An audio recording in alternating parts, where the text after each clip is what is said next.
여러분 안녕하십니까? NBS 뉴스 24입니다. 정부와 여당이 쌀 변동직불제 폐지를 뼈대로 한 직불금 개편안을 내놨습니다.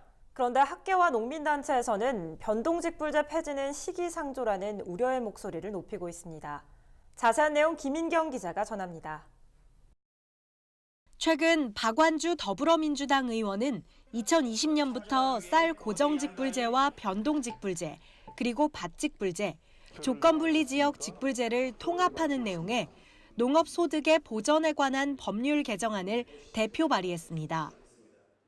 현행 변동직불제를 사실상 폐지하는 게 핵심으로 통합된 직불금 재정 규모로는 1조 8천억 원 이상을 제한했습니다. 그러나 이를 두고 전문가들은 성과가 분명한 변동직불제를 당장 없애는 건 시기상조라는 우려의 목소리를 내놓고 있습니다. 실제 농식품부에 따르면 현행 쌀 직불제가 도입된 2005년 이후 연평균 1조 1,611억 원의 직불금이 농가에 지급돼 벼 재배 소득과 직불금을 합한 농가의 수취 금액이 쌀 목표 가격의 95.3%에서 108.9%로 유지된 것으로 나타났습니다. 쌀 변동직불제는 지금까지 쌀 농가의 가격 하락에 대응해서 농가의 소득 안정이나 경영 안정에 굉장히 중요한 역할을 해왔고요. 좀 더 신중한 검토 후에 폐지하는 방향을 갖는 것이 좋을 것이라고 생각이 됩니다. 그런가 하면 정부가 내놓은 직불제 개편안에는 소규모 농가의 경우 경영 규모에 상관없이 일정 금액의 직불금을 지급하는 한편 그 이상의 농가에 대해선 경영 규모에 따라 역진적 단가를 적용하겠다는 내용이 담겨 있습니다. 대농의 변동직불금을 줄이는 하후 상박식 개편을 추진해 한마디로 농업인의 소득 재분배 기능을 강화하겠다는 건데 이제 와서 직불금을 줄이면 쌀 전업농들에게 혼란만 초래할 수 있다는 목소리도 높습니다. 쌀 변동직불제가 복지정책이 아니기 때문에 소득이 낮은 농가한테는 더 많이 주고 소득이 많은 농가한테는 덜 준다는 게 원리에 안 맞고요. 그 농가의 경제학 규모하고 그 농가의 소득은 굉장히 틀리거든요. 농의 소득이 많은 소규모 농가도 있기 때문에 규모에 따라서도 차등한다는 것도 이치에 맞지 않는다 그렇게 생각을 합니다. 한편 당정이 제시한 직불금 재정 규모인 1조 8천억 원 이상이 너무 적다는 지적도 있습니다. 1조 8천억 원은 당정이 통합하려는 4개 직불제의 최근 3년간 평균 예산으로 향후 통합된 직불금의 재정 규모는 최소 5조 6천억 원은 되어야 한다고 전문가들은 지적합니다. NBS 뉴스 김인경입니다. 내년도 예산안에 대한 국회 심의가 본격화됐습니다. 이에 따라 농업 예산이 국회 예결위에서 정부안보다 얼마나 증액될지에 관심이 집중되고 있는데요. 그동안 농업 예산은 해마다 홀대받아온 만큼 이번엔 대폭적인 증액이 필요하다는 목소리가 높습니다. 예결위에서 증액이 필요한 농식품 사업에 대해 김아영 기자가 전합니다. 국회 농림축산식품해양수산위원회는 최근 2019년도 농식품 분야 예산안을 의결했습니다.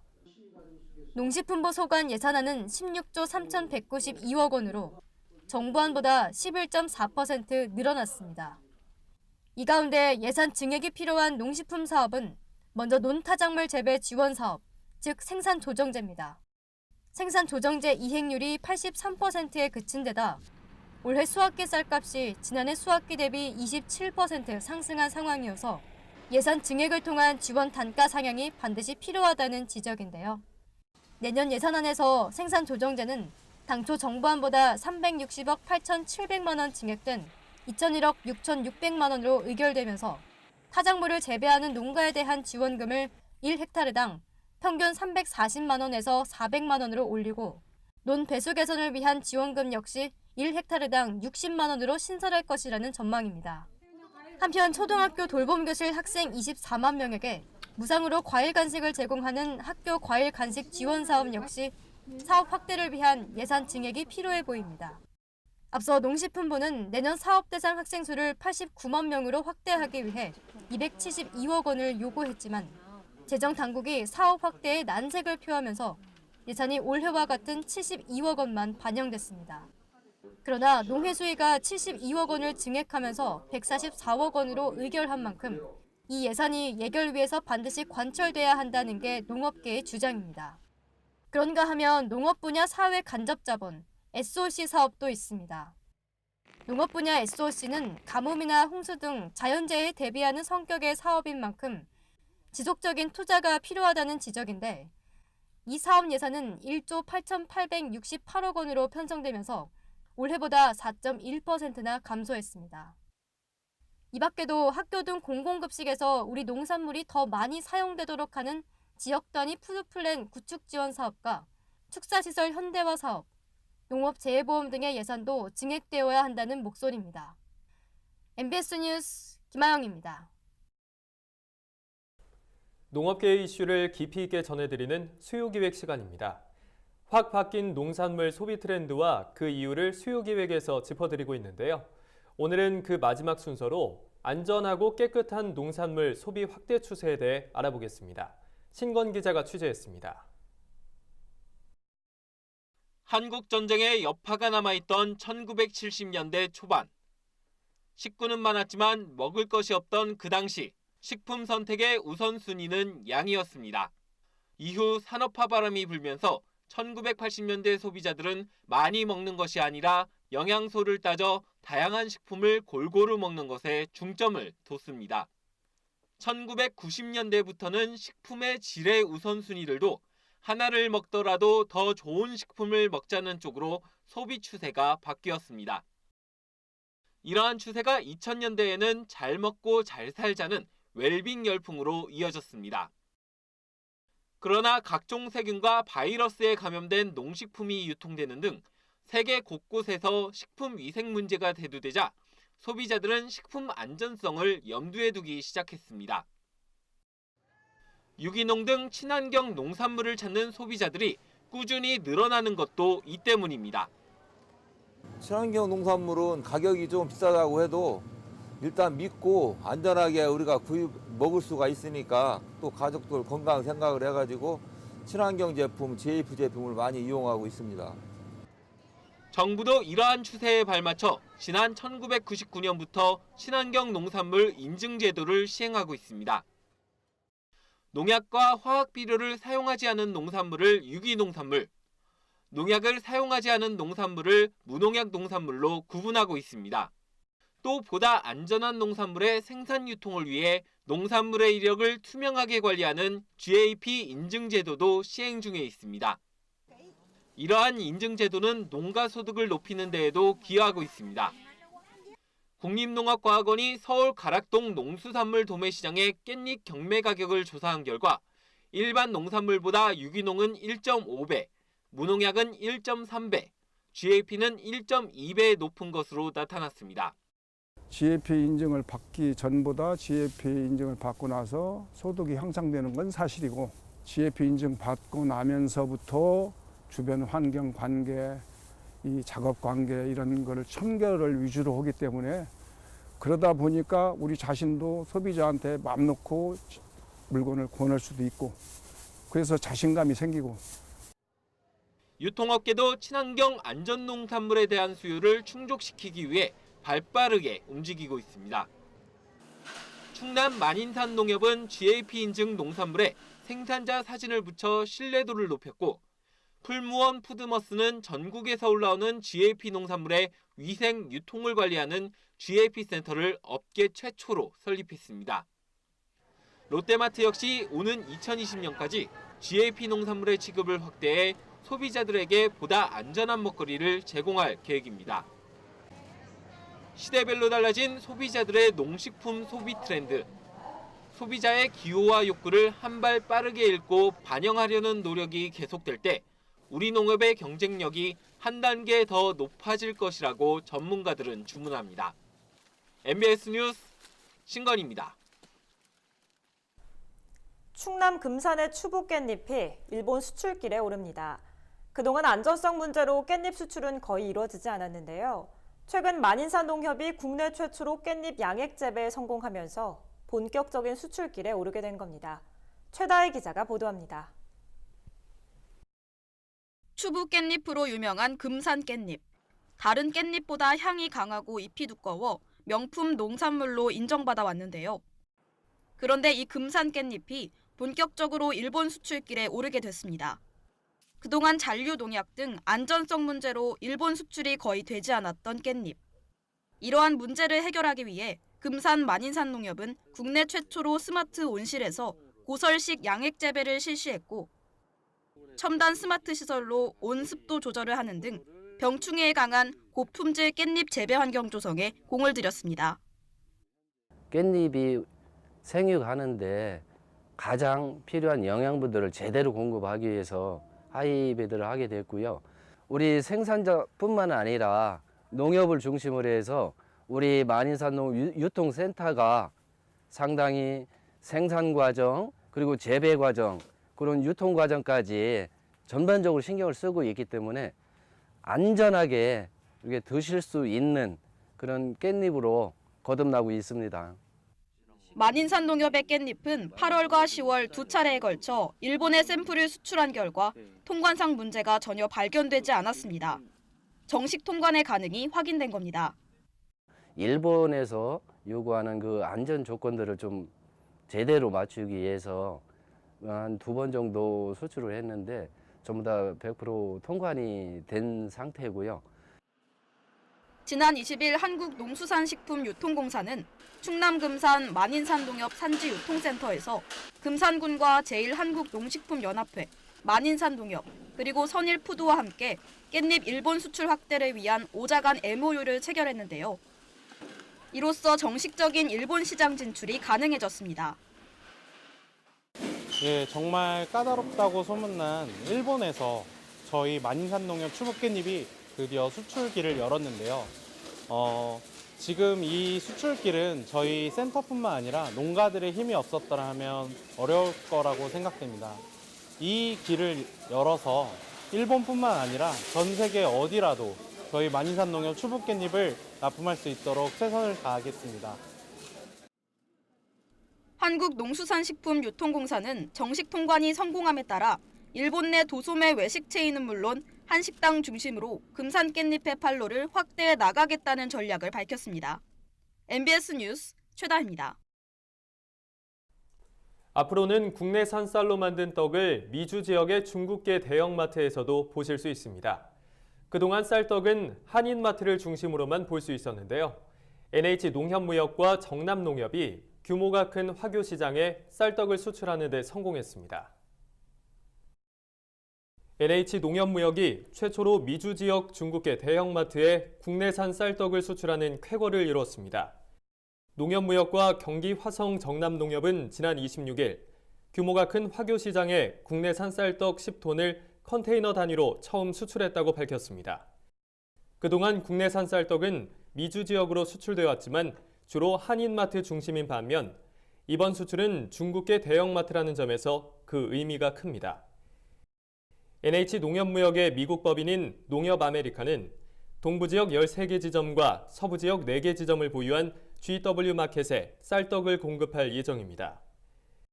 이번에 수출한 쌀떡은 떡국떡과 떡볶이떡. 농협무역은 그동안 쌀 생산 농가의 소득을 높이기 위해 정남농협과 함께 해외 판로 확대에 전력을 기울여왔습니다. 그 결과 미국을 비롯해 캐나다, 영국 등에 지난 2017년 한 해 동안 쌀떡 약 203톤을 수출하는 성과를 거뒀습니다. 올해 들어서도 수출이 꾸준히 늘어 11월 말 현재까지 지난해 수준을 넘어선 204톤의 수출 물량을 기록했습니다. 현재 저희 정남농협 쌀떡 제품은 미국, 유럽, 동남아 등 다양한 국가로 수출이 진행되고 있습니다. 앞으로도 현지 바이어의 니즈에 맞춰 포장지 현지화, 제품 개발 등을 통해 시장을 개척하고 국산 쌀을 활용한 가공 제품 수출이 늘어날 수 있게 저희 NH농협무역에서 최선을 다하겠습니다. 농협무역과 정남농협의 이 같은 성과가 쌀 가공식품 수출 확대 교두보가 될 수 있을지 기대됩니다. 정부와 여당이 당정 협의를 통해 새로운 쌀 목표 가격으로 19만 6천 원을 제시한 바 있죠. 목표 가격은 쌀 변동직불금의 기준 가격이라 가격이 이 아래로 내려가면 정부가 일정액을 보전해 줍니다. 하지만 올해는 산지 쌀값 자체가 많이 올라서 직불금을 못 받을 가능성이 높아지고 있습니다. 실제 현장의 반응은 어떤지 농민들의 목소리를 들어봤습니다. 정선영 기자입니다. 정부와 여당이 쌀농가의 소득을 보전해주는 변동 직불금 목표가를 80kg당 19만 6천 원으로 인상하기로 했습니다. 지난 5년간 적용됐던 것보다 8천 원 오른 가격입니다. 당장 올해부터 2022년까지 생산되는 쌀에 적용되는데 시중가가 이 금액보다 떨어지면 차액의 85%를 세금으로 지원합니다. 하지만 산지 쌀값은 이미 19만 3천 원대를 넘어선 상황. 목표 가격이 국회 심의 과정에서 이대로 확정된다면 올해는 직불금을 못 받을 가능성이 높습니다. 때문에 현장에선 인건비 등 물가 상승률을 반영해 이를 더 높여야 한다는 요구가 많습니다. 19만 6천 원 정부에서 뭐 적정 금액을 만들었겠죠. 그러나 지금 현재는 농촌에서 실정을 볼 때는 인건비가 너무 비싸기 때문에 농촌에는 도저히 맞지 않습니다. 지금 현재 하루에 부인들도 하루에 8만 원을 줘요. 8만 원이면 이제 점심 식사를 이제 제공하죠. 아침 참 저녁 참 주죠. 10만 원 들어요. 지금 시골에서는 다 고령화 되시고 지금 현재 뭐요 일꾼 사기도 너무 힘들고 아니면 용역 같은데 이렇게 하면은 뭐 보통 8만 원, 뭐 만 원 캐라고 하는데 8만 원 이러고 하는데 고령화되고 사람 살 수가 없어요, 그러고. 또 사 먹는 사람들은 또 비싸다고 하죠. 근데 우리 농사 짓는 사람들 생각하면은 그 가격은 받아야 좋다고 생각해요. 예. 다른 물가들은 다 많이 오르잖아요. 근데 반면 목표 가격을 과도하게 올리면 다른 작물을 재배하다가 쌀 농사로 돌아서는 농민이 늘면서 과잉 생산되는 부작용이 우려됩니다. 당장 소비자의 저항도 심할 것이라는 목소리도 나옵니다. 많이 정부에서 이렇게 주면 좋죠. 그런데 지금 여론이 뭐 작년 쌀금 이렇게 따지면 진짜 좀 질만하다 그런 말씀들 많이 하셨던 거예요. 갈등이 완전 뭐 소비자 양반들은 좀 비싸다고 하고 뭐 하는 사람들은 좀 뭐 다 자기 욕심이지 이게 뭐 한 20만 원 선 하면은 어떨까? 현재 직불금 제도가 농지 면적과 생산량에 따라 책정되다 보니 대규모 농가에만 편중된다는 지적도 있습니다. 실제로 지난해 경지 면적 0.5헥타르 미만인 소농의 변동 직불금 평균 수령액은 21만 8천 원. 반면 10헥타르 이상인 대농의 경우 1,180만 7천 원으로 54배나 많습니다. 지금 그 대농으로 해야만이 그 소득이 되지. 뭐 소농은 지금 상당히 어렵다. 1년에 한삼지기 농사지어 식구가 다 매달려가지고 농사지야 1년에 800만 원 소득밖에 안 되는데 그거 가지고 뭐 하느냐 얘기죠. 어떻게 살림살 할 수 있느냐. 그 대농 같으면 이제 기계와 영농자 이제 그런 게 있어가지고 또 괜찮겠지만 소농에 있어서는 그 자 기계값이라든가 영농 자재 약값을 전부 지출하고 보면 별로 남는 게 없지 않느냐. 이런 가운데 정부는 소농에는 규모에 상관없이 일정 금액을 지원하는 등 소득 재분배 기능을 강화하는 내용의 직불제 개편안을 연말까지 확정하겠다는 계획입니다. 헬로티비 뉴스 정선영입니다. 겨울철이 되면 농가들은 조류 인플루엔자 때문에 긴장을 늦출 수 없습니다. 매년 수많은 가축들이 무더기로 살처분되기 때문인데요. 문제는 방역 전문 인력인 수의사가 턱없이 부족해 지자체들이 어려움을 겪고 있다는 겁니다. 김초롱 기자가 보도합니다. 경기 지역은 최근 3년 동안 발생한 조류 독감으로 오리와 닭 등 가금류 약 1,900만 마리를 땅에 묻었습니다. 매년 겨울이면 찾아오는 조류 독감 공포. 경기도는 지난달부터 조류 독감 특별 대책 기간에 들어갔습니다. 위험 지역의 가축수를 제한하고 통제 초소에서 차량 출입을 관리하는 등 방역 체계를 구축합니다. 하지만 수의사 정원의 4분의 1이 부족해 전문 인력에 구멍이 났다는 지적입니다. 특히 지난 3년간 338만 5천 마리 가축을 살처분한 포천 지역의 경우 수의사 정원은 단 4명. 정원대로라면 한 명당 270여 곳 농가를 맡게 되는데 그마저도 미달입니다. 폭발적으로 늘어나죠. 네, 일단은 뭐 집에는 못 가는 거고요. 잠도 하루에 2시간, 3시간 정도 자는 걸로. 조류독감이 발생하는 지역은 지원자들이 적거나 아예 없는 지역도 있습니다. 경기도는 공정성을 생각해 특정 지역 수의사에게만 특혜를 주긴 난처하다는 입장입니다. 저희가 인력 충원을 하고자 하는 노력은 있지만 그 부분을 따로 이렇게 더 해야 하는 그거는 정확하게 가지고 있지는 않아서 인력 충원을 위한 뾰족한 수가 없는 겁니다. 본격적 겨울철을 앞두고 경기 지역은 방역 인력조차 제대로 확보하지 못한 상황입니다. 헬로티비 뉴스 김초롱입니다. 다음은 지역 뉴스입니다.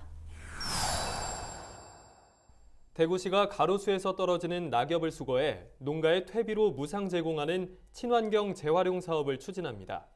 대구시는 이달부터 연말까지를 낙엽 중점 수거 기간으로 정하고 530개 주요 넓은 도로를 중심으로 진공 청소 차량 47대와 560여 명의 미화원을 배치해 낙엽을 집중 수거할 계획입니다. 수거한 낙엽은 퇴비로 만들어 농가에 무상으로 제공할 계획인데 퇴비를 원하는 농가는 시청과 구군청, 자원순환과나 청소과 등에 신청하면 됩니다. 횡성군은 2020년까지 한우 농가에 날씨 정보를 기반으로 한 축산 관리 기술을 개발할 계획입니다. 기술이 상용화되면 고령화된 축산 농가의 가축 질병 관리 등 효율적인 축사 관리가 가능해질 전망입니다. 한편 횡성군은 2015년 강원지방기상청과 횡성한우 발전 협력에 대한 업무 협약을 체결하고 한우 농가들에게 한우 사육 기상정보 서비스를 제공하고 있습니다. 순천만 국가정원이 올해 관람객 500만 명을 달성했습니다. 순천시는 순천만 국가정원이 2015년 개장한 이후 4년 연속으로 500만 명이 넘는 관람객이 방문했다고 전했습니다. 올해 순천만 국가정원은 정원 갈대축제와 가을 공포체험 등 다양한 프로그램으로 관람객들의 호응을 얻었습니다. 천연기념물이자 멸종위기종 2급으로 지정된 제두루미가 올해도 김포 홍도평야를 찾았습니다. 한국야생조류보호협회는 지난해보다 20여일 늦은 이달 18일 홍도평야에서 제두루미 가족 3마리를 관측했다고 밝혔습니다. 이어 이튿날인 19일 평리에서도 제두루미 가족 3마리가 관측됐습니다. 한편 김포 홍도평야는 제두루미 월동지로 잘 알려져 있지만 최근 난개발이 이뤄지면서 제두루미 서식지로 적합하지 않다는 목소리가 나오고 있습니다.